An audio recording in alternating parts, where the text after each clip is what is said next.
Meantime, I want you to take a look at this new issue of Business Week magazine. The cover story is full of analysts telling you how bad the real estate market is. Now, one of those guys is here. Peter Schiff is the president of Euro Pacific Capital. He joins you now from Stanford. I read through the article, and there were some upbeat people there. You were not among the upbeat people, but I don't know what an article like this fosters without some balance. And that's what I'm worried about, Peter. There's just virtually no balance here. I read the article, and I didn't think there was enough bearishness in it. You know, I mean, sure, it's a bleak situation. I mean, there is no silver lining here. But unfortunately, it's far bleaker than even that article lets on. Well, that article talks about declines of 60, 70, 80% in some markets from these levels. That article goes on to talk about whole towns, cities, communities wiped out, about a multi-decade funk from which we might not recover. So you concur that's with happening? That? Sure, and of course, you remember, I wrote about this 3 years ago. I mean, there's a lot of articles that I'm seeing right now that literally, they could have been ripped off my website, 3 or 4 years ago. So what do you see happening now, Peter? What you give you pause, young man, is the fact that now the media is agreeing with you. You think you'd run the other way. No. They still don't think it's as bad as it is. Because first of all, there's no solution to the housing mess without a dramatic reduction in home prices. Okay, that has to happen. What's dramatic? Well, I mean, look at how much home prices have gone up in the last 6 or 7 years. In many parts of the country, they doubled and tripled. And this is just unsustainable. These prices were fantasy prices that only existed because of the rampant speculation. What do they have to do now? Well, they have to allow prices to go down because no one's going to want to lend on this collateral, and people are going to lose a lot of home equity. Americans are going to have to come to terms with their financial reality. They've been living in a fantasy world. Okay, Peter, I agree, but I'm sorry I have the attention span of a gnat. How much? What are you saying? What kind of a decline are you looking at from these levels? Well, all the markets are different, but I think from the peak, whatever the peak was, in the bubble markets, like in California, Nevada, and Florida, you're going to see general home prices down by about 50%, and you're going to see homes selling in foreclosures at distressed prices of maybe 60, 70% off or more.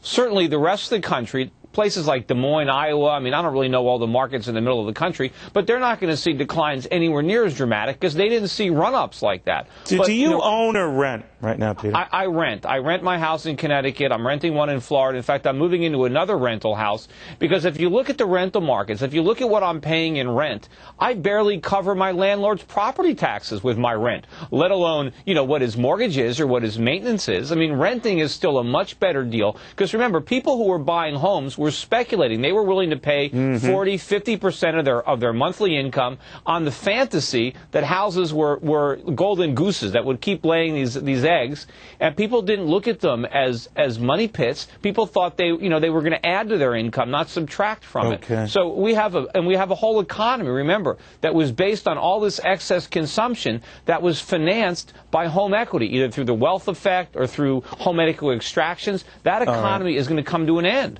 Okay, for people who can't get enough of your cockeyed, optimistic view of the world, Peter, there's more to come. But to be fair to you, my friend, you have been predicting a lot of the stuff we see passing. More with Peter Schiff, and then this. Play. Not going along with Hillary Clinton's health care plan? Well, better watch out, because if she becomes president, she just might garnish your wages. Under Hillary care, it's play or pay. She says to keep everyone's costs down. Others are not so sure. Reaction now from Jonathan Hoenig, Daniel Fishberg, and Peter Schiff. Daniel, what do you think of this play or pay solution? Well, she's going to have to do something to take the money from you because lots of people don't have health insurance because they don't want it. They choose not to have it. And so the only way you're going to be able to do it, according to her plan, is going to be to force them to pay. She says everyone's got to get on board, Jonathan Hoenig, or everyone's going to pay more anyway. So tough medicine early on is the way for good, affordable medicine afterwards. What do you think? Well, I don't know, Neil. Violating people's rights now, does that supposedly help them somewhere along down the line? I mean, yeah, Hillary's plan is basically health care by coercion, forcing you to participate, dictating that care. And I guess, yes, if you want a health care system that's run like Amtrak or the Post Office or Social Security, get on board with Hillary. But I think it's a disaster in the making. Not only is it impractical, but it's terribly immoral as well. This whole notion that health care is somehow a right that Hillary and Obama and even Mitt Romney to some extent is on board with, I just think it's exactly the wrong direction for this country to be moving in. You know, Peter, I'm looking at your predictions for the economy and with only medicine after hearing you, and I'm thinking now with Hillary Care, if we don't go along with her plan, it's going to cost us more for the privilege. What do you think?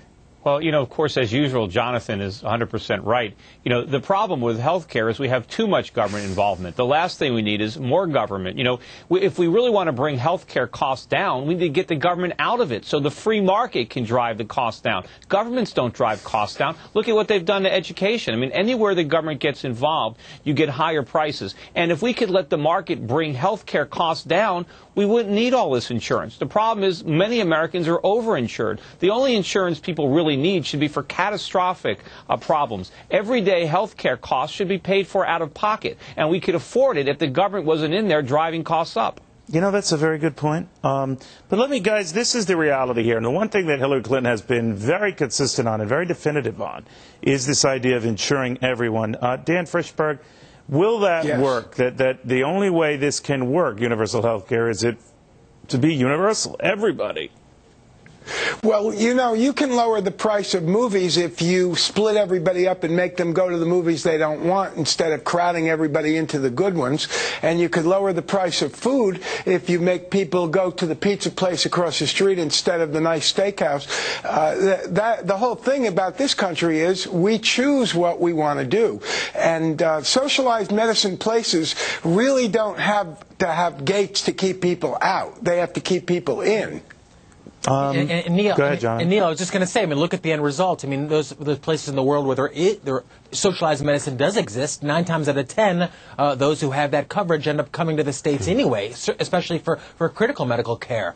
So unfortunately, I think that this panacea, this utopia that Hillary sees, where everyone gets the best care under the sun under her socialized health care plan, it simply is never going to work. And of course, they ignore the reality that the country is going broke. We can't afford to spend more money on health care. I mean, we're already borrowing so much money as it is from the Chinese and from the Saudis. I mean, where do you think these sovereign wealth funds are coming? Where are they getting all the money to buy our assets out from under us? It's because of all this excess government spending and individual spending. Why do we need more deficit spending to finance health care and then destroy our dollar? So, Peter, by your definition, do things get worse faster under President Hillary Clinton or, let's say, a President John McCain? Well, they're going to get pretty bad, and under either president. If you want anybody in office who's going to help the situation, then you got to vote for Ron Paul tomorrow, because he's the only Republican who has a shot of getting elected. Don't you? You love Ron Paul. Well, you ought to vote for him. You're a contributor, right? You're a contributor. I've contributed to him. I'm actually officially one of his economic advisors. You know, and ironically, he's the only cockeyed, optimistic team. He's the only candidate in the race who doesn't need any economic advice. He should be advising all the other candidates. Well, he is a smart guy, as are you, Peter. Daniel, Jonathan, I want to thank you all as well. We'll see what happens. All right, well.